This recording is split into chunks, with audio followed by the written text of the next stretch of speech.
Selamat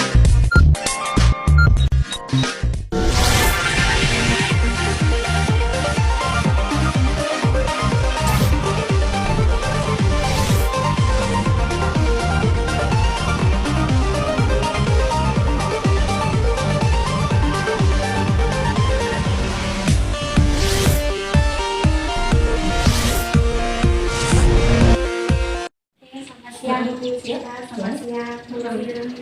Terima kasih atas waktu dan perhatiannya, Bu, sudah menyempatkan kami hadir pada wawancara kami pada siang hari ini. Kami ingin bertanya mengenai beberapa mencari informasi mengenai sekolah ini, Bu. Gitu. Ini untuk mata kuliah apa? Untuk mata kuliah profesi kependidikan. Di sini kami dari kelas A4 semester 5 prodi 3 tahun dari STKIP Pusada Administrasi. Mungkin langsung saja pada perkenalan perkenalan Ibu dulu. Baik, perkenalkan nama saya Francisca, SPSI NPB. Saya di sini selaku kepala sekolah. Jadi saya di sini ini adalah tahun kedua saya untuk di TK ini. Jadi untuk tahun pembukaan pertama itu 2018 sampai 2020 itu Bu Ame yang kepala TK-nya.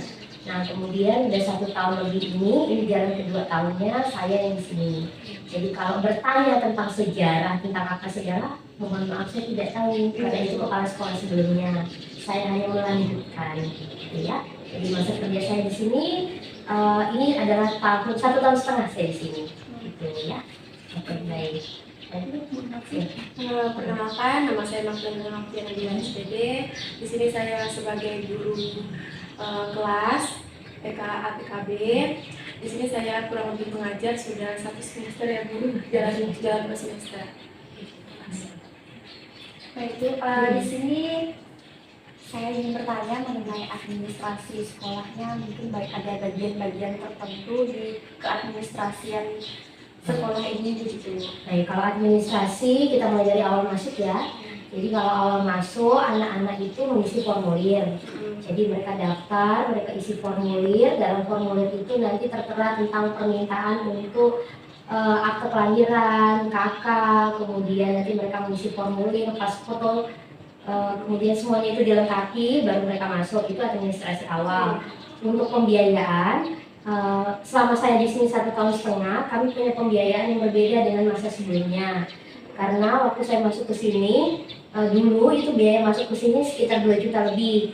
Tetapi waktu saya masuk ke sini diturunkan jadi 845. Jadi lebih turun setengah lah, kurang lebih. Setengah lebih malah. Ya, jadi dengan uang segitu kami mengelola TK ini. Jadi selama saya di sini, saya hanya mengelola uang dari uang TK yang anak-anak bayar. Gitu. Jadi itu administrasi awal ya. Kemudian setiap bulan, per 3 bulan sekali kami ada laporan triwulan TK. Laporan triwulan TK itu nanti diserahkan ke Dinas Pendidikan. Itu ada bagian PAUD-nya, kemudian ada 2 di bagian di Dinas Pendidikan itu, kemudian nanti pengawas, kemudian IGTKI, Ikatan Guru TK Indonesia, itu juga ada kita perkumpulannya, kemudian ke kantor kecamatan, ke kelurahan, laporan ke yayasan juga, kemudian ke arsip TK. Jadi kurang lebih ada 8 komponen yang harus kita lakukan, memberikan surat triwulan, laporan triwulan kemajuan TK setiap per 3 bulan sekali. Itu kita laksanakan terus. Kemudian administrasi lainnya setiap ganjil atau genap kita laporan Dapodik, selalu intens kita laporan Dapodik untuk kemajuan siswa. Karena laporan Dapodik ini nanti akan mengarah pada bantuan operasional sekolah. Nah, selama saya di sini 1 tahun setengah ini kami sudah melakukan laporan Dapodik, sudah diminta, hanya kami masih menunggu pencairan untuk Dapodik, untuk dana BOP untuk prasarana sekolah. Nah kemudian untuk administrasi lainnya ya seperti biasa, presensi, kemudian aturan guru.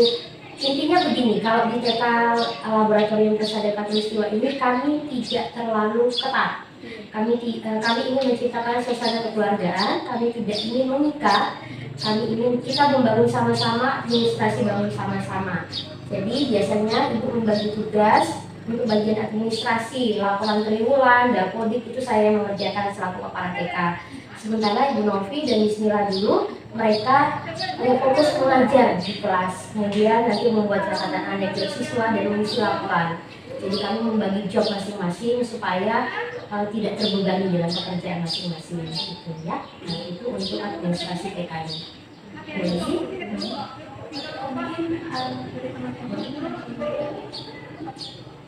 dari teman-teman baik perkenalkan, nama saya Dio Fatima. Saya menanyakan metode apa yang Ibu terapkan untuk mengajar anak-anak. Oke, baik. Itu nanti saya Nah, di sini kita banyak menerapkan metode ya. Yang pertama itu biasanya kita pakai metode bercerita. Metode bercerita bagaimana kita terlebih dahulu memetakan materi yang akan kita sampaikan agar anak paham. Nah, metode bercerita dulu. Lalu ada metode bertanya jawab. Misalnya kita ingin mendengarkan pendapat anak, jadi kita harus memberi kesempatan untuk anak menyampaikan pendapat atau bertanya sesuatu. Rasa ingin tahu anak kan kuat ya, anak tahu, jadi kita memberikan waktu untuk mereka bertanya atau menyampaikan apa yang ingin mereka sampaikan. Lalu ada metode pembuatan karya. Kita juga itu berkreativitas. Jadi kita membimbing anak untuk membuat sebuah karya yang masih dalam bahasa taraf anak-anak. Jadi tingkat kemudahannya itu masih mencapai pemikiran anak-anak. Lalu kita menggunakan metode bermain peran, baik itu bermain menggunakan alat permainan edukatif ataupun bermain peran. Misalnya itu kita bisa seperti di kelas itu ada yang menjadi dokter, ada yang menjadi guru, polisi, lalu yang lainnya itu menjadi teman bermain perannya itu. Kalau kita di sini bisanya itu bermain, kalau untuk metode belajar sambil bermain, biasanya itu kita menggunakan permainan edukatif. Jadi kita mempunyai seperti puzzle, balok, plasticine, dan lain sebagainya. Untuk biasanya kan ada anak-anak yang tidak terlalu fokus, kadang suka sibuk sendiri. Nah, bagaimana cara Miss Novi ini menciptakan suasana kelas itu supaya lebih ramai, lebih menyenangkan? Oke.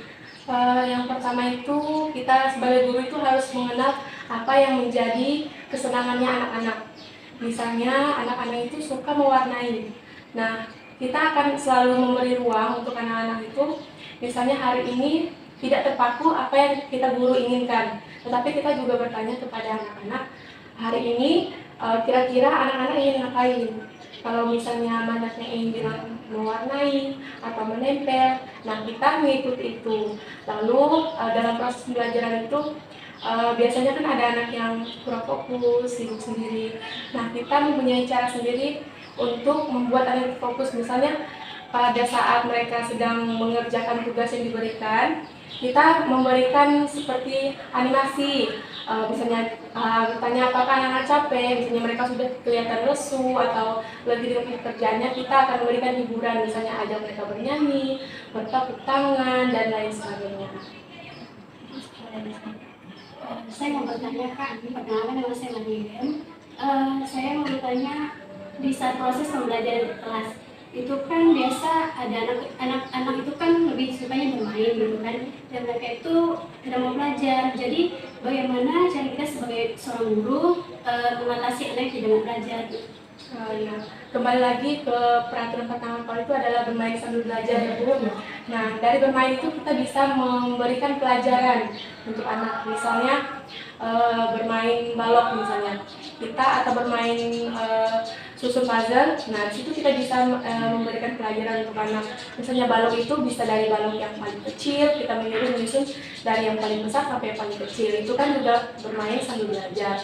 Lalu banyak permainan yang sudah saya sampaikan tadi itu kita banyak menggunakan alat permainan edukatif. Misalnya segala plasticine itu kita bisa jadikan media pembelajaran. Seperti plasticine itu bisa kita olah menjadi, misalnya kita mengajarkan anak untuk membuat kue, untuk membuat bentuk-bentuk yang anak-anak suka, misalnya bentuk segitiga, kubus, balok misalnya gitu, dari plastik yang ada. Baik, saya ingin bertanya Kak mengenai dalam proses pengalaman kakak nih ya kan, dalam kakak selama mengajar di TK ini, gimana Kak? Seperti yang Bu Siska sampaikan tadi, kita di sini lebih membangun rasa kekeluargaan. Jadi saya di sini pengalaman yang kesan pertama saya datang sini itu merasa sangat dihargai dan merasa sangat diapresiasi. Karena kita juga dulu kita sama-sama itu ya Bu, sebagai Ibu sebagai dosen dan saya sebagai mahasiswa. Jadi apa yang pengalaman, apa yang teori Ibu telah berikan kepada saya dapat terapkan. Dan pengalaman itu pada saat saya mengajar, saya mengambil banyak teori-teori yang saya dapatkan pada saat kuliah, saya terapkan di sini. Ternyata ada terkadang yang sama dengan teori yang disampaikan, ada terkadang pengalaman di lapangan itu berbeda.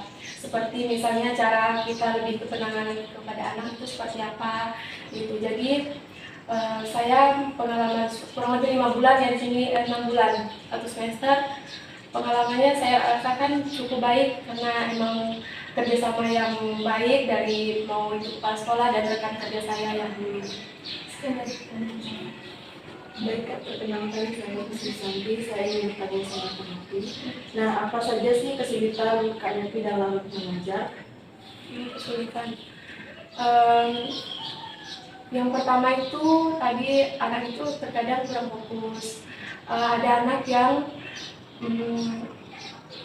belum terlalu mandiri, jadi sehingga apa-apa itu harus minta bimbingan. Sementara dalam kelas itu bukan hanya satu murid, tapi banyak. Nah itu juga merupakan satu kesulitan.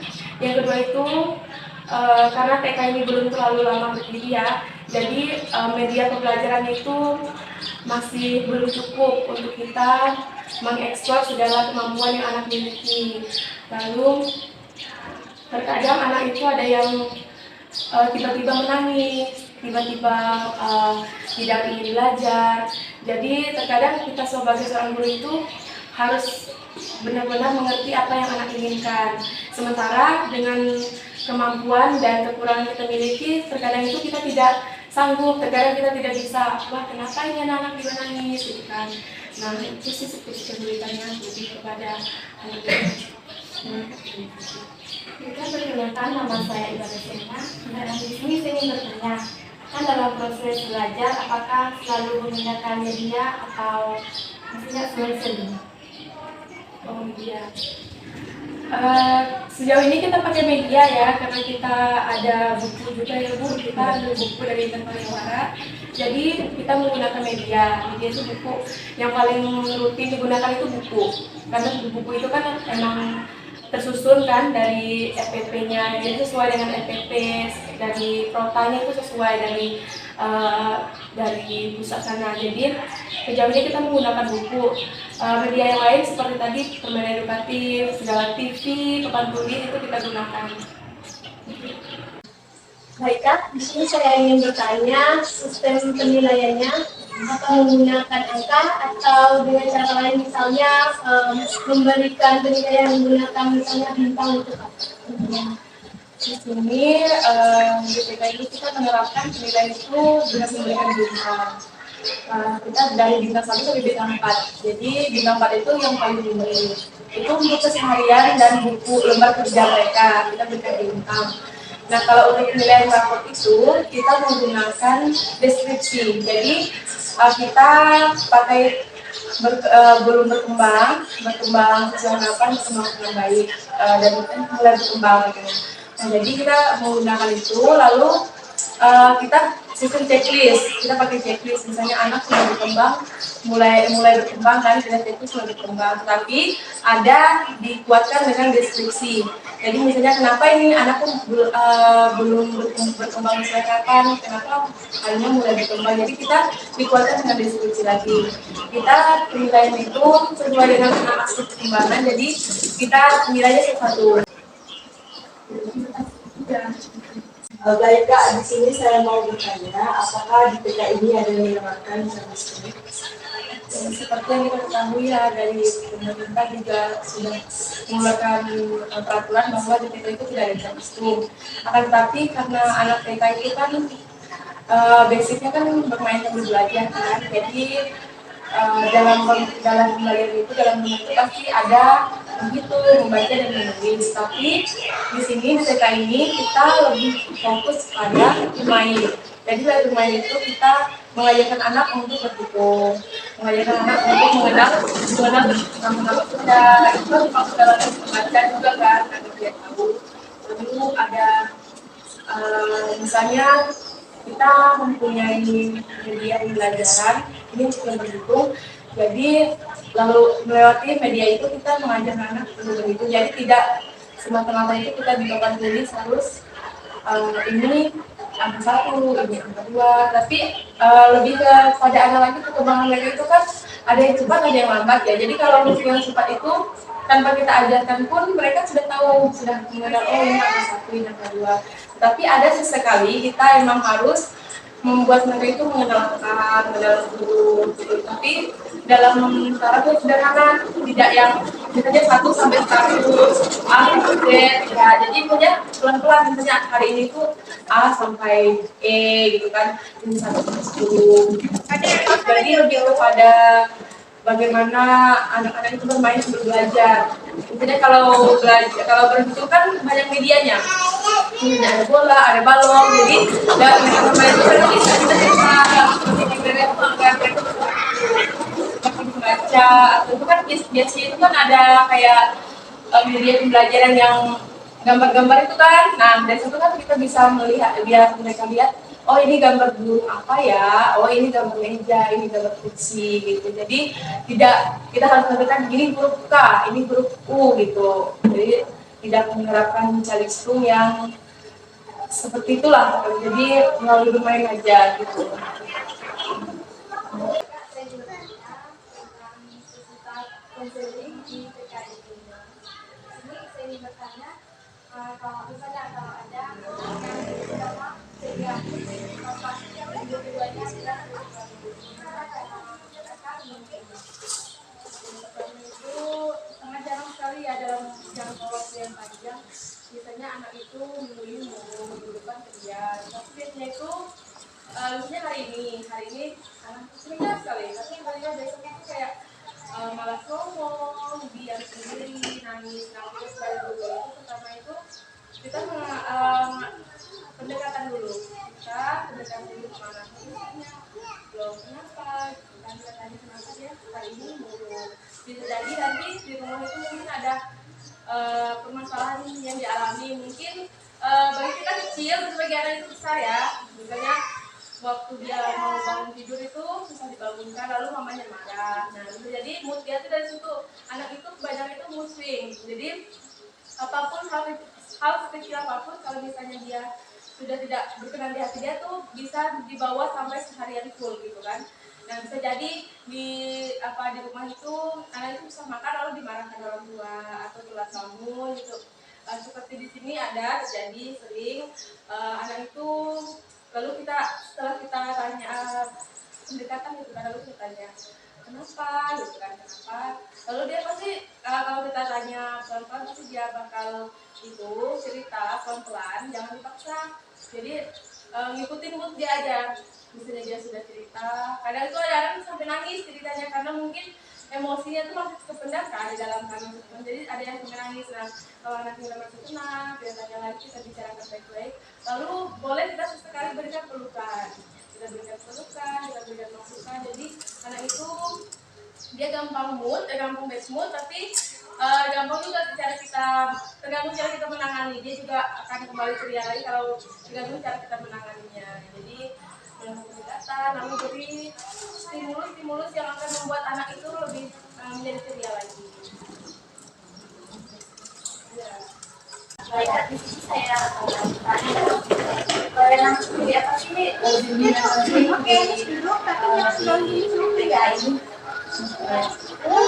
TK ini berhubungan itu kan tidak ada anak khusus kan. Jadi konseling yang biasa kita berikan itu pada anak-anak yang seperti masalah pertama tadi, anak yang punya burung, anak yang suka mengganggu teman, ada anak yang emang aktifnya itu terlalu kelas proaktif gitu. Jadi penanganan lebih ke penanganan itu sih anak-anaknya. Jadi bagaimana cara kita melakukan pendekatan kepada anak, lalu kita memberikan stimulasi biasanya. Kalau misalnya kan biasanya ada anak yang temannya masih belajar tiba-tiba ganggu, ada anak yang tiba-tiba nangis, ada anak yang tiba-tiba lari-lari sana lari sini, dia sana sini. Nah lebih ke kita kan ada 2 guru di sini, jadi kita pembagian tugas. Jadi konselor itu bukan cuma saya sendiri, tapi ada satu lagi Miss Lia. Jadi kita bagi tugas, misalnya ada anak yang emang murung. Nah, misalnya basic saya itu lebih ke membujuk anak yang murung gitu kan, misalnya lebih ke anak yang menenangkan anak yang aktif gitu. Jadi kita memberikan ada beberapa apa ya namanya tadi itu strategi kalau untuk mendekati anak. Jadi yang pertama itu kita paham dulu anak itu kenapa dia begitu, dia tahu dulu, kita cari tahu dulu kenapa anak itu begitu. Jadi kalau kita sudah tahu baru kita enak nih, oh anak ini kita harus apa kan ya, harus gimana ya sama anak ini gitu, harus berikan apa ya gitu. Itu sih. Saya ingin bertanya juga Pak, ada nggak sih cara kita kebijakan agar siswa-siswa ini dalam ruang lingkup konseling atau gimana? Kalau itu tidak sih, maksudnya tuh tidak ada aturan yang mengikat sih. Kalau misalnya anak yang rewel di kelas kita harus hukum itu tidak, atau misalnya anak yang ini tidak mau bergaul sama teman, kita kasih apa, tidak ada aturan yang mengikat sih, itu tergantung bagaimana cara guru mengelola kelasnya. Jadi tidak ada aturan yang mengikat tentang konseling. Tapi ke gurunya emang harus pandai-pandai, emang kembali ke gurunya bagaimana cara menangani anak-anak yang mungkin ada mengalami masalah pada hari itu ataupun hari-hari berikutnya. Baik Miss, di sini saya ingin menanyakan jadwal anak selama 1 minggu itu apa saja sih? Ya, kegiatannya ya. Dari kita masuknya itu dari hari Senin sampai Jumat, jadi Sabtu itu kita libur. Nah pertama itu hari Senin sampai hari Rabu itu kita melakukan belajar seperti biasanya, kegiatan belajar mengajar. Kita menggunakan buku atau media yang lain, lebihnya pakai buku sih karena kita kan ada tema kan. Nah pada bulan ini temanya itu tentang kendaraan, jadi kita lebih fokus belajar tentang tema itu.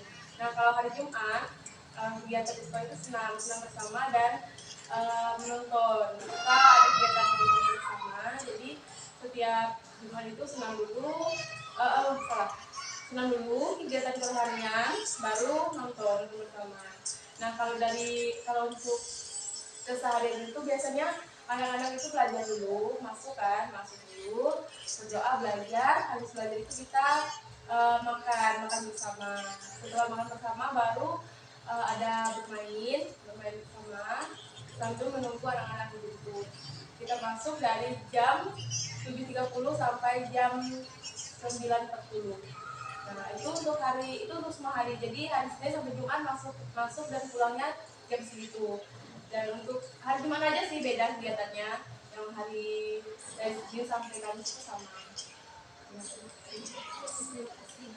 Tadi Kak, saya ingin bertanya mengenai program parenting. Ada nggak sih di sekolah ini mencakup itu Kak, parenting? Yes, ada. Kita di sekolahnya ada parenting, tapi jadwalnya itu tidak menentu atau kegiatannya itu tidak seformal biasanya. Misalnya kan biasa orang itu kan parenting itu ada workshop, ada seminar, ada pertemuan orang tua. Jadi kita di sini ada pertemuan orang tua, tetapi pada saat ingin pembagian di rapor. Jadi pertama, yang kedua itu kita mengadakan parenting kalau misalnya anak ini membutuhkan orang tua ini dan anak ini membutuhkan parenting. Jadi kita panggil, kita memberi masukan atau saran itu yang satunya. Jadi kalau yang pembagian buku rapot itu kan di dalam buku rapot kan sudah mencakup 6 aspek kan sekarang. Jadi pada saat pembagian buku rapot itu kita panggil orang tua itu satu. Jadi kita menjelaskan tentang perkembangan anak dan apa yang harus dilakukan orang tua agar orang tua itu di rumah membantu guru di sekolah untuk mengembangkan perkembangan anak yang misalnya masih kurang atau untuk mempertahankan atau membantu anak agar lebih berkembang dengan sangat baik. Nah, kita adakan parenting pada saat bagi buku rapot dan jika dibutuhkan kalau saat dibutuhkan aja sih, jadi tidak ada yang formal yang lain kayak workshop itu tidak ada. Jadi kapan diperlukan dan yang pasti itu pas pembagian buku rapot kita adakan parenting. Terima kasih ya. Mereka disesuaikan tentang proses pembelajaran. Yang biasanya kan kalau untuk yang biasanya terus pengajarannya terjadi di dalam ruangan kelas saja. Nah untuk di TK ini apakah proses pembelajarannya begitu juga hanya di dalam kelas atau ada keluar juga? Ada di sini. Kita belum field trip ya. Kita belum pernah mengadakan field trip, tapi di jadwal kegiatan itu ada. Di prota kita ada, proses kita ada, tapi belum terjadwal. Sekarang belum terjadwal, tapi kita ada. Dulu semester sebelumnya itu ada. Kita belajar di luar ruangan, dimana kita itu mengajak anak seperti contohnya ya, kita mengajak anak berhitung, menggunakan alam yang ada, lalu mencari daun atau mencari keberadaan daun gitu. Jadi kita ada belajar di luar ruangan. Jadi kita tidak fokus di dalam ruangan saja. Seperti kalau hari Jumat itu kan istilahnya itu hari olahraga ya. Jadi kita adakan kayak outbound di luar di taman gitu. Jadi tidak hanya dalam kelas. Terima kasih. Di sini saya ingin bertanya tentang prestasi. Jadi mungkin di sini prestasinya mencakup semua ya, dari prestasi sekolahnya, guru-gurunya, dan juga murid-muridnya. Mungkin bisa Ibu paparkan. Kalau prestasi, saya mengambil prestasi selama saya di sini ya. Jadi 1,5 tahun saya di sini, prestasinya ke siswa. Jadi sebenarnya begini nak. Saya di sini itu kepala TK hanya membantu karena home saya itu kan adalah di Prodi PAUD. Jadi saya di sini membantu sebagai kepala TK karena pimpinan meminta untuk biasanya S2 PAUD-nya ada di sini membantu kepala sekolah. Makanya saya lebih mengurus pada administrasi, pada hal-hal teknis. Untuk di lapangan, untuk pengajaran itu saya mempercayakan kepada bisnisnya. Mereka punya hak untuk mengelola kelas, mereka punya hak untuk melakukan pembelajaran dan menerapkan apa yang mereka terima selama kuliah, jadi mereka terapkan di lapangan. Kalau selama saya di sini, prestasi sama 1,5 tahun di sini, kalau tahun lalu itu ada anak TK kami yang mengikuti lomba. Kalau tidak salah lomba dari Prodi PJ PAUD, itu dia lomba mewarnai, menyanyi, membaca puisi, itu menang, jadi dapat pialanya. Kemudian ada 2 siswa kami kemarin menang juga dapat waktu kegiatan di Prodi PJ PAUD, mereka dapat piala. Tetapi kembali lagi, kami tidak menahan piala mereka, kami tidak menahan sertifikat mereka karena itu adalah kebanggaan bagi mereka. Nah, kalau untuk prestasi guru dari kami, karena kami baru, jadi kami baru berganti, jadi belum ada prestasi dari guru dan saya selaku kepala sekolah karena tadi kembali saya hanya membantu di sini. Kalau saya melakukan prestasi di bidang PAUD, nanti saya melanggar kode etik saya sebagai dosen, itu tidak boleh. Jadi yang diakui sebenarnya sebagai guru itu adalah Miss Novi, Miss Mila, Miss Lili dulu. Karena mereka, kalau saya kan saya sudah mempunyai home base di PAUD. Nanti rencananya juga Miss Novi, kalau kemarin Miss Mila saya sudah masukkan ke data Dapodik. Jadi data nama dia sudah terdata di Dapodik. Nah Miss Novi nanti juga akan saya masukkan ke Dapodik. Mereka sudah terdata. Jadi otomatis kalau mereka mengajar, mereka akan saya masukkan ke Dapodik. Jadi itu semua kembali ke sekolah. Nah kalau untuk prestasi yang siswa kita sudah ada. Kalau tahun ini mungkin belum ya, karena belum ada event ya, belum ada kegiatan lagi. Biasanya kalau untuk kegiatan untuk guru-guru itu biasanya kami dapat informasi dari IG TKI. Nah kebetulan sekolah kami masuk dalam komunitas IG TKI Ikatan Guru TK Indonesia. Jadi di Sintang itu ada pertemuan IG TKI-nya. Itu setiap bulan kita melakukan pertemuan. Nah dari situ kita dapat info apa aja info tentang berkaitan dengan TK-TK. Nah, termasuklah mungkin ada perlombaan bagi guru TK, kemudian perlombaan bagi siswa. Nah, kita bisa dapat info dari situ. Jadi intinya kalau untuk prestasi kita lebih pada prestasi siswa. Oke ya, oke baik. Terima kasih Bu. Jadi sama-sama. Baik Ibu, Kak Novi, terima kasih banyak atas waktu dan kesempatan yang diberikan kepada saya dan rekan-rekan saya. Kami mohon maaf jika ada salah kata atau pertanyaan yang menyinggung. Jadi terima kasih banyak atas waktu dan kesempatannya. Selamat siang Ibu. Terima kasih juga. Oke.